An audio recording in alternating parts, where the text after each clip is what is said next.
If you've never heard of a Nissan X-Trail, then you've probably been living under a rock. Almost every time I'm on the road, I can guarantee that I will see one. This is the ST Plus, and it competes with the likes of a Toyota RAV4 and a Mitsubishi Outlander. For the past 2 weeks, I've been testing this car with my family of 3. So if you want to know my thoughts on the Nissan X-Trail ST Plus, then just keep watching for this week's family review.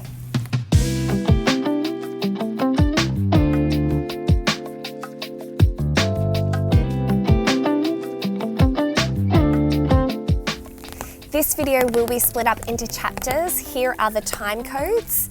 So if there's anything you want to know about, you can skip ahead or you can check out the YouTube timeline below. For more information, head on over to the CarsGuide site for my full written review, and make sure you subscribe to our YouTube channel and hit that bell notification so you don't miss out on any of our upcoming videos.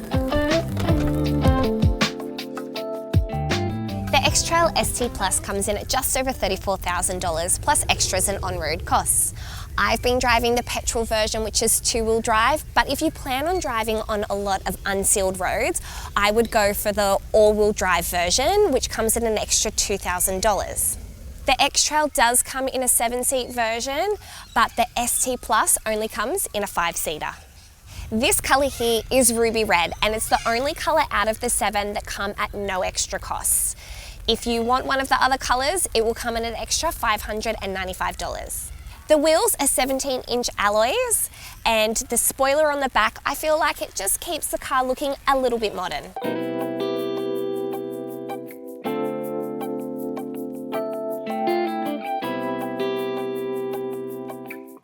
When it comes to the tech features of this car, it really doesn't have a lot going on for it. Everything feels very analog and old school. It's all plastic, which I don't actually particularly mind, but I kind of feel like I've been taken back in time to being in one of my family cars from the early 90s. Like, it even still has a CD player. Although I do feel like the current generation X-Trail can get away with this because it has been around for years. While Nissan has added on some tech features like the 7-inch touchscreen, we've got wired Android Auto and Apple CarPlay, and it does have a push-button start system, it feels like they've kind of just stuck it all on to an older model car. All of this is obviously why this car has such an attractive price point. So if budget is really important to you, then just hand over your money. But if you're like me and you like things to look and feel a little bit prettier, I would definitely go for one of the top grade variants, or I would hold out for the brand new X-Trail that's coming out later this year.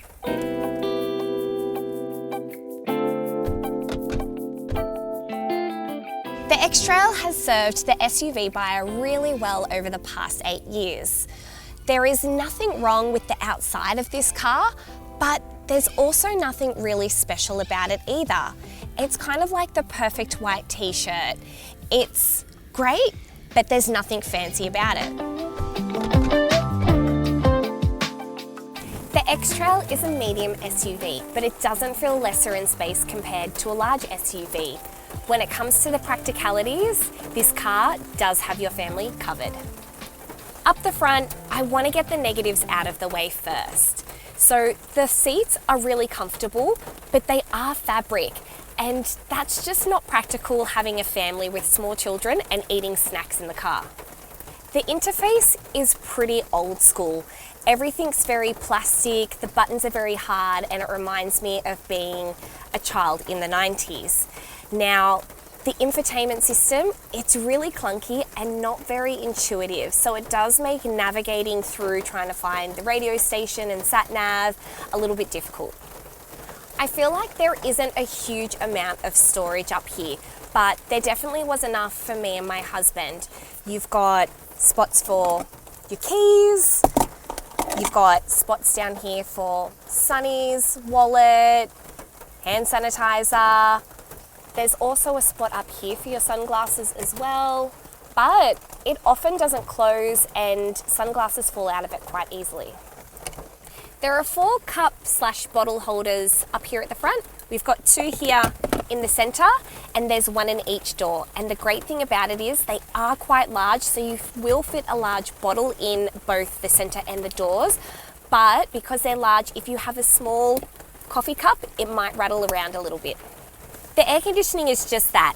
It's a bit primitive. There's no dual zone climate control, and it does take a little bit longer to cool the car down on a hot day. The cabin space, it feels really generous up here, especially sitting in the passenger seat. You feel nice and high up, but you don't feel like you're sitting or you're driving in a really large vehicle. First off, look at how wide this back door opens. It's almost at a 90-degree angle, which makes getting yourself as a passenger and the car seats into the car so effortless. Here we've got a forward-facing car seat and a capsule, and it was so easy to just be able to lift them up into the car. There are 3 top tether points and 2 ISOFIX points. Now, they're not the easiest to get into. The top tether points are right down the bottom at the back of the seat, so it was really difficult to clip in, especially being pregnant. And the ISOFIX points are buried way down between the cushions of the back seat, and the image that shows you where you need to clip it in, it's not actually directly behind that. So it was a really hard job, and it was one that I handed over to my husband. So I am 168 centimeters or 5 foot 6 inches tall, and as you can see, I've got so much space back here. Even if I move the seat all the way forward, I still have plenty of space in front of my knees. Getting in and out of the car is a little bit awkward when it's all the way forward, but if you're needing that extra space in the boot for a big trip at Bunnings or something like that, then it's doable for those short trips. So just like up the front, you get 4 drink holders back here. You get 1 in each door. Again, they're really large, so you can use a cup or a large drink bottle. And then you get 2 in the center armrest. But this center armrest, you've got to have 2 hands to be able to operate it. So 1 to pull the cord, the other one to pull it down, and then you've got your cup holders just here. Now this might be a little bit random, but coat hook holders. In more modern cars, they just don't do the job, and you'll turn a corner and your suit jacket or whatever you're trying to keep wrinkle-free will just plop onto the floor. This one here, your belongings are not going anywhere, and we actually utilised it and we're really impressed. This boot has got some really great features. First up, with the back seats up, you'll get 565 litre capacity, and with the back seats down, you'll get 945 litre capacity. Now, if you don't have child car seats in the second row, you can slide the seats forward, which will give you more space. But if you do have those car seats there like I do, a standard size pram like this one will only fit in sideways. So the floor has these great compartments. Stored underneath them, we've kept our umbrella, spare shopping bags, picnic rug, sunscreen, spare nappies, baby wipes, whatever you can think of. And you can also use the floor compartments to slot down in, which makes a smaller space for your grocery shopping bags. So then they're not all sliding around in the boot. The X-Trail is really easy to drive. The steering does feel a little bit loose, but the car isn't very responsive to it, which I actually like, because you wouldn't want a large car like this responding to every single movement you make on the steering and veering you on into anything really. Now this car's handbrake is actually operated by a foot pedal, and if you're like me and you've never driven a car like that before, it will probably take some getting used to. The ST Plus has a 2.5 litre petrol engine with an auto transmission and front wheel drive. There isn't a ton of power behind it, so if you're going up a steep hill, you will need to put your foot down to help yourself get over it. But it does have hill start assist, so when sitting on an incline, you don't have to worry about your car rolling backwards when you take your foot off the brake and place it on the accelerator. The official combined fuel consumption is 7.9 litres per 100 kilometres, and it took us 10 days before we had to fill up on regular unleaded. We did most of our driving through suburbia over the 2 weeks that we had this car, and our fuel consumption came in at 10.7 litres per 100 kilometres, which I was pretty happy with. The X-Trail has the most important safety features. It has AEB, forward collision warning, front and rear parking sensors, and 6 airbags. But for this class of car, that's the bare minimum. It's an important stipulation. Some rivals have 10 airbags or more.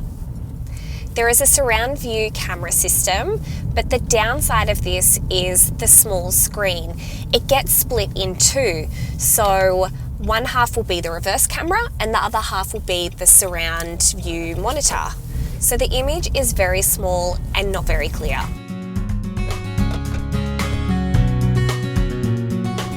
It has a 5-star NCAP safety rating that was tested in 2017, and in the past 5 years, the game has really changed. With Nissan, you'll get an unlimited kilometre warranty for 5 years, and you'll also get a 5-year 24-hour roadside assist, which is common with most of its rivals. The first 6 services with Nissan are capped price, and they're every 12 months or every 10,000 kilometres. So if you do a lot of driving, just keep that in mind.